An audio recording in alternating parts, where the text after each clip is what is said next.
भाई साहब, मैं ना आपके पूरे पैसे लौटा दूंगा जल्दी। एक बार कर दो मेरी मदद। नहीं हो पाएगा। भाई साहब।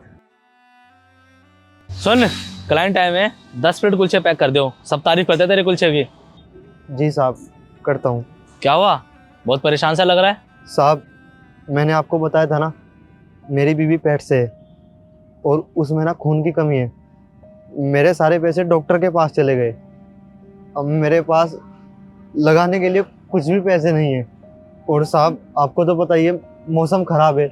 मौसम की वजह से काम भी नहीं चल रहा। रिश्तेदारों से पैसे मांगे, मना कर दिया। कोई मदद करने के लिए तैयार ही नहीं है। हाँ तो तू क्यों टेंशन ले रहा है? मुझे बता कितने चाहिए, मैं मदद करता हूँ तेरी। नहीं नहीं साहब, कब तक आप मेरी ऐसे मदद करोगे? साहब, मैं 2 बजे के बाद फ्री हो जाता हूँ। अगर कोई काम वाम हो तो दिला दो ना, मैं कर लूँगा। मेरे ऑफिस में साफ सफाई का काम करेगा? तेरी दुकान के सामने भी है, तो अपनी दुकान का भी ध्यान रख पाएगा। और बदले में तेरी बीवी के इलाज में जितने पैसे लगेंगे वो सब मैं लगा दूंगा। जितना मेरे से हो पाएगा उतना करूंगा मैं। और जब सब कुछ ठीक हो जाए तो तू अपनी दुकान संभालते रही हो, मुझे कोई दिक्कत नहीं है। हाँ साहब, करूँगा ना, अगर आप नौकरी दोगे तो। चल ठीक है, मैं तो देख कल से बाहर रहूंगा। तू एक बार काम समझ ले, बस वही करना है तेरे को। आजा, फिर अपनी दुकान संभाल लियो, आजा।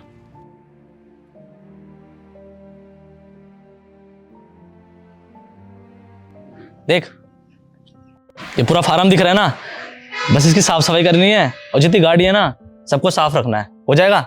हाँ भैया, हो जाएगा। चल ठीक है, अभी तो तू इस गाड़ी को साफ कर दे, बाकी मैं पैसे लेके आता हूँ। जी भैया।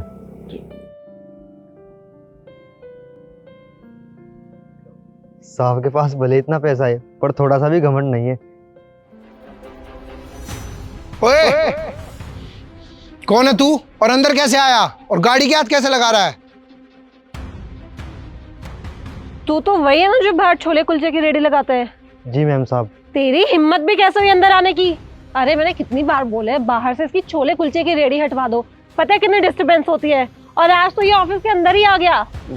वो मैडम जी, साहब ने बोला था मुझे यहाँ पे काम करने के लिए। मैं यहाँ पे साफ सफाई का काम करूँगा ना। लेकिन तू तो छोले कुलचे की रेडी लगाता है, यहाँ पे कैसे काम करेगा? मैडम जी, 2-3 बजे के बाद कौन आता है रेडी पर? तो 2-3 बजे के बाद मैं यहाँ साफ सफाई का काम कर लिया करूँगा ना। और मैडम जी, सामने मेरी रेडी भी है, अपना सामान लेकर शाम को घर निकल जाऊँगा। ओए सुन, तेरे जैसे लोगों को ना मैं यहाँ नहीं रख सकता। अगर कल को चोरी हो गई या कुछ और हो गया तो कौन जिम्मेदार होगा इसका? तू निकल यहाँ से, रोशन से मैं बात कर लूँगा। साहब, ऐसा मत करो ना, इस समय मुझे पैसों की बहुत ज़्यादा ज़रूरत है। तू निकल यहाँ से, तेरे समझ नहीं आ रहा क्या? हैं? निकल यहाँ से, चल। ओए, ये क्या कर रहा है? क्यों धक्का मार रहा है उसे? उसे मैंने बुलाया है। तू एक बात बता, अगर तू कुछ काम करता है तो तेरी जिम्मेदारी बनती है कि नहीं कि हमसे कुछ पूछे या नहीं? तूने हमसे बिना पूछे इसको यहाँ रख लिया। अगर कल को चोरी हो गई या कुछ और हो गया तो उसका जिम्मेदार कौन होगा? हाँ यार, जल्दीबाजी में मैंने इसे नौकरी पे रख लिया, तुमसे तो पूछा ही नहीं। तो क्या करे, निकाल दूंगा नौकरी से? हाँ और क्या, ऐसे लोगों को थोड़ी रखेंगे यहाँ पे। चलो ठीक कह रहे हो, मैं निकाल देता इसे नौकरी से। लेकिन पता है मैंने इसे नौकरी पे क्यों रखा? क्यों रखा? क्योंकि इसकी बीवी बहुत ज़्यादा कमज़ोर है, हमेशा बीमार रहती है और वो प्रेग्नेंट भी है। ये बेचारा जितना भी कमाता ना यहाँ से, सारी उसकी दवाई में लग जाती है। और ठंड का टाइम ऐसा है कि इसकी ज़्यादा कमाई भी नहीं हो रही। तो मैंने बोला थोड़े पैसे ले ले, तो कह रहा है कि साहब पता नहीं कब तक ये सब चलते रहेंगे, कब तक आप पैसे देते रहोगे। तो मेरे से कह रहा है कि कोई नौकरी दे दो। दोपहर के बाद ये भी फ्री हो जाता है और फिर इसकी रीढ़ भी सामने लगी रहती है। तो मैंने कहा तुम यहाँ काम कर लियो। देखो, माफ़ करना कि मैंने तुम लोगों से पूछा नहीं यार, वैसे भी लाख रुपए तो तुम एक बार की पार्टी में खर्च कर देते हो, और ये तो फिर भी हमारे ऑफिस के बाहर ही खड़ा रहता है। हमारा तो अपना ही है। अगर हमारी थोड़े से पैसों से इसकी बीवी बच्चों की जान बच जाएगी तो क्या गलत होगा यार। बाकी मैंने तुम लोगों से बिना पूछे ये फैसला लिया, उसके लिए सॉरी। तुम्हें जैसा सही लगता है वैसा कर लो। अगर तुम इसे नौकरी से निकालना चाहते हो तो निकाल दो, कोई बात नहीं।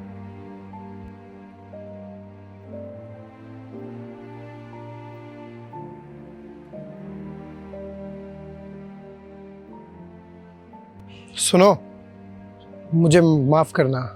और हाँ भैया, आप ना यहाँ पे आराम से काम करो और टेंशन मत लो, आपकी बीवी को कुछ भी नहीं होगा। और किसी भी चीज़ की ज़रूरत हो ना तो हम लोग आपके साथ हैं। धन्यवाद साहब, धन्यवाद मैम साहब।